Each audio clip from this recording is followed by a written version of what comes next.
హైదరాబాద్ గాంధీ భవన్ లో PCC chief Mahesh Kumar Goud మాట్లాడుతున్నారు. Live లో చూద్దాం. ఇంకా 2-3 డేస్ లో దీని విషయమై చర్చలు ఉంటాయి. ఆశావాలు చాలా మంది ఉన్నారు. సమీకరణలు, కుల సమీకరణలు, ప్రాంతాల సమీకరణలు చూడాల్సిన అవసరం ఉన్నది. అన్నీ చూసి సరైన నిర్ణయం 2-3 రోజుల్లో ప్రకటిస్తాం.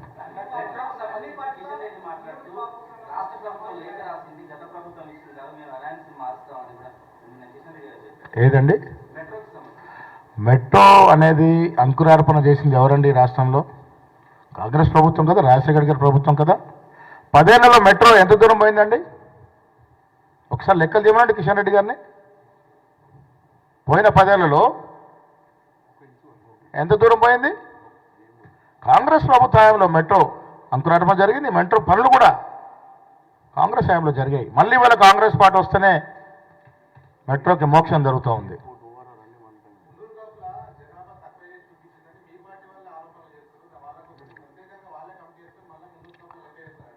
మీ దగ్గర రిపోర్ట్ ఉంటే మాకు ఇవ్వండి, ఏ కులం ఎంత ఉందనేది. ఏమైనా వచ్చిందా మీకు అధికారికంగా? ఎలా మాట్లాడతారు పార్టీ నాయకులు కూడా? కాంగ్రెస్ పార్టీకి అన్ని కులాల పట్ల, అన్ని మతాల పట్ల సమప్రేమ ఉంటుంది. ఎవరిని కూడా తక్కువ చేసి చూపించే ప్రయత్నము జరగదు. దాంట్లో మాకొచ్చే లాభం ఏముంటుంది? కులగణన నిజాయితీగా, నిష్పక్షపాతంగా, చాలా మెట్రిక్యులస్గా జరిగింది. దాని కులగణన గురించి ఎవరన్నా ప్రశ్నిస్తే ఆధారాలతో రమ్మని అడుగుతా ఉన్నాం, ఛాలెంజ్ చేస్తూ ఉన్నాం. ఆధారాలతో రండి, అది ఏ రకంగా తప్పు నిరూపించండి, మేము రెడీగా ఉన్నాం ఫేస్ చేయడానికి. అంటే ఆధారాలు ఉన్నాయి కాబట్టి ఆ రిలీజ్ చేయడం కొంత సమయం పడుతుంది. ఇంకా 3.1% మీద సమయం ఇచ్చున్నాము. అవన్నీ డీటెయిల్స్ వచ్చిన తర్వాత వాస్తవాలు బయటకు వస్తాయి.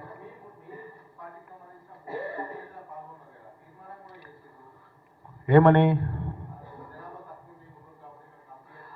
ఇప్పుడు వాళ్ళకి ఎవరు చెప్పారు మున్నూరు కాపు జనాభా తక్కువ ఉందని? ఆధారం ఉంటే చూపెట్టమనండి. ఇంకా అధికారికంగా ఎవరు ఎంత అనేది బయటికే రాలేదు. ఇప్పుడు ప్రాధాన్యత తగ్గింది అనుకునేవారు ఒక్కసారి వెనక్కి చూడాలి దయచేసి. నేనే కులానికి వ్యతిరేకం కాదు. ఎన్ని మార్లు పిసిసి అధ్యక్ష పదవి మున్నూరు కాపులకు ఇచ్చామో ఒక్కసారి మననం చేసుకోవాలి.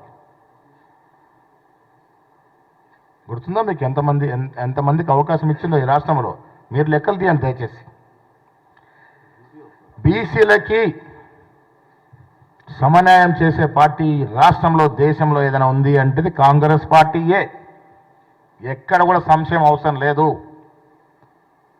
కాంగ్రెస్ పార్టీ మినా ఏ ఇతర పార్టీకి ఆ సత్తా లేదు, ఆ స్థైర్యం లేదు, ఆ స్తోమత లేదు. భవిష్యత్తులో కూడా బీసీలకి న్యాయం చేసే పార్టీ కాంగ్రెస్ పార్టీయే. చుట్టూ ఫోటో చూడమని చెప్పాను.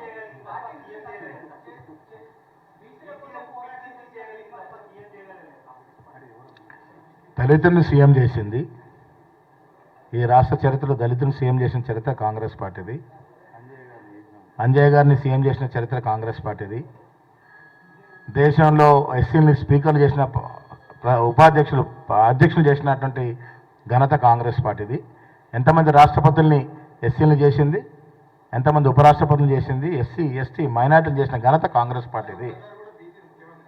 అందుకే కదా భవిష్యత్తులో అవకాశం వస్తుందని చెప్తా ఉన్నాం.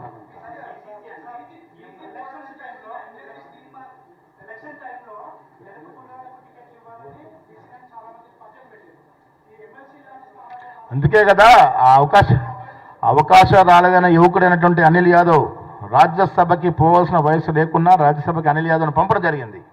మహేష్ గౌడ్కి ఎమ్మెల్సీ ఇవ్వడం జరిగింది. మహేష్ గౌడ్కి పీసీ ఇవ్వడం జరిగింది.